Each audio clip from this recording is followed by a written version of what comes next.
Aí você tem essa palhaçada da medida cautelar contra o Bolsonaro. O processo já tá no fim. Ele já tá sem passaporte. Por que colocar tornozeleira? Pra quê? É claramente um capricho do Alexandre de Moraes em querer demonstrar força em resposta ao Trump. Hoje, vamos falar de algo que pode mudar o jogo político. Os desmandos do STF estão aos poucos unindo a direita, inclusive figuras que até pouco tempo eram oposição dentro da própria direita. Kim Kataguiri, conhecido por suas críticas constantes ao bolsonarismo, agora sai em defesa de Jair Bolsonaro e denuncia publicamente os abusos de Alexandre de Moraes. Isso marca uma virada importante. É sinal de que o autoritarismo passou do limite. Acompanhe as duras palavras de Kim em defesa de Bolsonaro. Eu preciso falar sobre os recentes abusos do Supremo Tribunal Federal, especialmente do ministro Alexandre de Moraes. Você, primeiro, colocar tornozeleira no Bolsonaro, quando você já está em fases de alegações finais na Procuradoria-Geral da República e ele já poderia ser preso por uma condenação transitada em julgado, é absolutamente desnecessário, absurdo, ilegal, inconstitucional. Não havia nenhuma chance do Bolsonaro fugir do país ou mesmo se abrigar numa embaixada, porque ele já está sendo vigiado, e se não pela polícia, até pela própria imprensa que acampa em frente à sua casa, porque ele é ex-presidente da República ativo no debate público, e ele já está sem passaporte, ou seja, não há risco de fuga, não há risco de atrapalhar as investigações, que seria outra hipótese aí para uma medida cautelar, eventualmente até para uma prisão preventiva, porque a investigação já acabou, já está na fase de alegação final, nós já estamos na última etapa do processo penal, as alegações finais por memoriais, em que o Ministério Público, o delator e os réus apresentam a sua última manifestação antes do Supremo Tribunal Federal tomar a sua decisão. Então não havia nenhuma necessidade desse show, desse espetáculo, desse circo em se colocar tornozeleira no Bolsonaro. Outro ponto, você ameaçar prendê-lo porque ele concede uma entrevista dizendo que se alguém colocar essa entrevista na rede social, ele pode ser preso, é outro absurdo. Como eu posso ser responsabilizado por um ato de terceiro? Como eu posso ser preso, ter a pena máxima do regime jurídico brasileiro, por uma ação de outra pessoa sobre a qual eu não tenho nenhuma responsabilidade? Ou seja, eu concedo uma entrevista, tudo bem, eu tô proibido de usar minhas redes sociais. Tá lá, vamos conceder que tô proibido e que essa decisão, vamos fingir que essa decisão, né, de não utilizar redes sociais foi uma decisão legal e constitucional, que não foi, mas vamos fingir que tenha sido. Aí eu concedo uma entrevista, né? Aí tá lá, quando você concede uma entrevista coletiva, todos os veículos, e você não tem controle dos veículos que estão fazendo a cobertura daquela sua entrevista coletiva, porque pelo próprio nome ela é coletiva, tem vários entrevistadores. Aí vamos supor, né, que eu concedo uma entrevista para a Folha de São Paulo e a Folha de São Paulo publica nas suas redes sociais, como faz com toda entrevista praticamente, publica divulgando essa entrevista nas suas redes sociais. Eu sou preso preventivamente por descumprir ordem judicial porque um terceiro publicou nas redes sociais sem que haja nenhuma comprovação de que esse terceiro agiu junto comigo, ou alguém acha que a Folha de São Paulo está coordenando com o Bolsonaro antes de lançar no seu Twitter uma matéria. O Estadão está conversando com o Bolsonaro e sendo um proxy, um braço do Bolsonaro, um instrumento do Bolsonaro quando lança uma entrevista dele na rede social. O Metrópolis, a Globo, ridículo. Não à toa, foi uma das primeiras vezes em que Alexandre de Moraes voltou atrás, porque até a Globo colocou isso como, a Globo, que é assessoria de imprensa do Supremo e do Palácio do Planalto, colocou isso como um abuso, inclusive contra a liberdade de imprensa, não apenas contra a liberdade individual do Bolsonaro de conceder entrevistas, como liberdade de imprensa. Vamos falar sobre esse caso e também sobre o caso da proibição e manifestação na Praça dos Três Poderes, com a expulsão do Hélio Bolsonaro, Hélio Negão, Hélio Lopes, do seu mini acampamento ali, da sua barraquinha em frente ao Supremo Tribunal Federal. Depois que você se inscrever no canal, clicar no sininho para receber as notificações e deixar o seu like. Vamos lá, não é porque está acontecendo contra um adversário político, até mesmo um inimigo político meu, que é o Bolsonaro, que eu vou defender abuso. Mesmo porque esse abuso amanhã, sem dúvida nenhuma, pode se voltar contra mim. Aliás, pode se voltar no futuro, talvez daqui a 10 anos, 15 anos, contra a própria esquerda. A esquerda acha que vai ter maioria maioria para sempre no Supremo Tribunal Federal.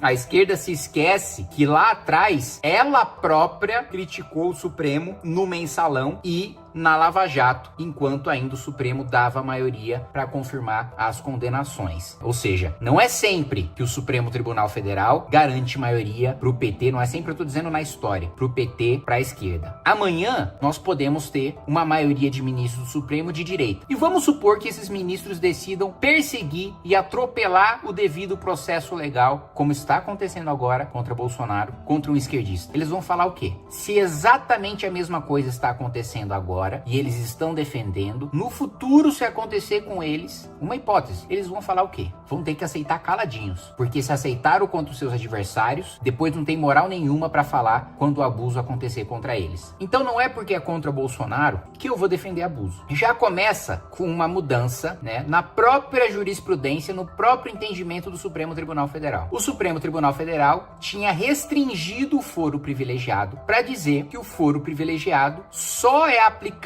primeiro, mesmo quando você está no mandato, você não tem foro caso o crime não tenha sido cometido no exercício das suas funções, no exercício da função de deputado, no exercício da função de presidente da República. Aí eles restringiram mais ainda, dizendo que mesmo que você cometa o crime no exercício da sua função, a partir do dia em que você perde o mandato, você perde o foro e, portanto, é julgado na primeira instância. Muito bem. Segundo o entendimento do próprio Supremo Tribunal Federal, Jair Bolsonaro deveria estar sendo julgado na primeira instância. Aí eles mudam o entendimento para um entendimento anterior que eles aplicaram no Mensalão para dizer, olha, como é um crime de grande gravidade, envolve um ex-presidente da República, ele vai ser julgado no Supremo Tribunal Federal. Pois bem, mesmo assim, mesmo se a gente ignorar essa incoerência do Supremo com a própria jurisprudência ou em mudar a jurisprudência só para ir atrás do Bolsonaro, ainda assim o entendimento está sendo diferente daqueles que eles adotaram no Mensalão. Porque se a justificativa é de que o crime é importante demais e as figuras envolvidas são importantes demais para serem julgadas na primeira instância, então o caso tem que ser julgado pelo plenário e não por uma turma, pelo Supremo Tribunal Federal inteiro. Por que excluir parcela de ministros do Supremo de um julgamento que está acontecendo no Supremo porque é relevante? Se é relevante, que seja como no Mensalão e todos os ministros participem, seja julgado pelo plenário. Então, os abusos já começam por aí, na própria origem do processo. E aí você vai analisar o processo, os acusados, incluindo Bolsonaro, não têm acesso a todos os autos, não têm acesso a todo o inquérito, não têm acesso a todas as provas produzidas contra ele. Isso, meu amigo,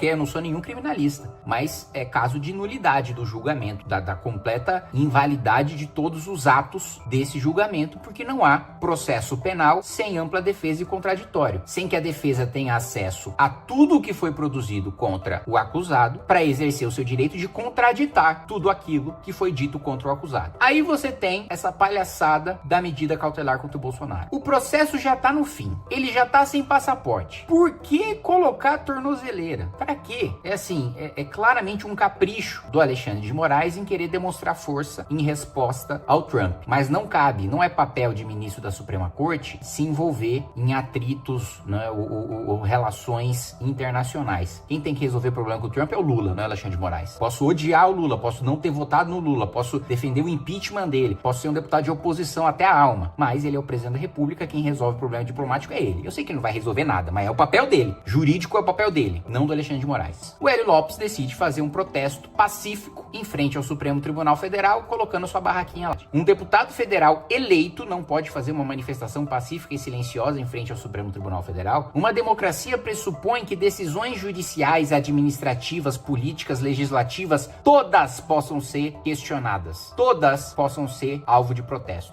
Ainda mais por um deputado federal que é eleito para isso, que possui um status legal e constitucional de representar o seu eleitor, porque o eleitor não tem tempo de ficar indo toda hora para Brasília ficar protestando contra abuso. O deputado federal é eleito para isso. Não satisfeitos em mandar tirar o Hélio, e ainda vai o próprio governador cumprir a ordem do Supremo. Você vê o nível de sujeição, de submissão. O governador governador com tanto medo, porque vamos supor que o governador manda a polícia militar lá tirar o Hélio não quer sair, a polícia não consegue tirar ele. Vamos supor que uma multidão se juntasse e não deixasse tirar o Hélio de lá. Por que o governador foi lá pessoalmente? Isso é medo. É medo de ele mandar a polícia não conseguir cumprir a ordem, e depois o ministro Alexandre de Moraes mandar prender ele. Como afastou ilegalmente o governador do Distrito Federal. Não tenho nada a favor nem nada contra o governador do Distrito Federal, nem conheço. Mas ele, no processo do 8 de janeiro, vamos nos lembrar, ele foi afastado do cargo por uma decisão monocrática do Supremo Tribunal Federal. Gente, quem afasta governador é o Superior Tribunal de Justiça e a Assembleia Legislativa. E é por decisão colegiada. Não tem decisão monocrática de ministro afastando governador de estado e de distrito. Isso não existe. Ele foi afastado e aí o medo dele ter que ir lá pessoalmente cumprir uma medida do ministro Alexandre de Moraes, que não só mandou tirar o Hélio, proibiu manifestações na Praça dos Três Poderes. Gente, primeiro, a esquerda tá aplaudindo, né? Mas quem mais se manifesta na Praça dos Três Poderes é a esquerda.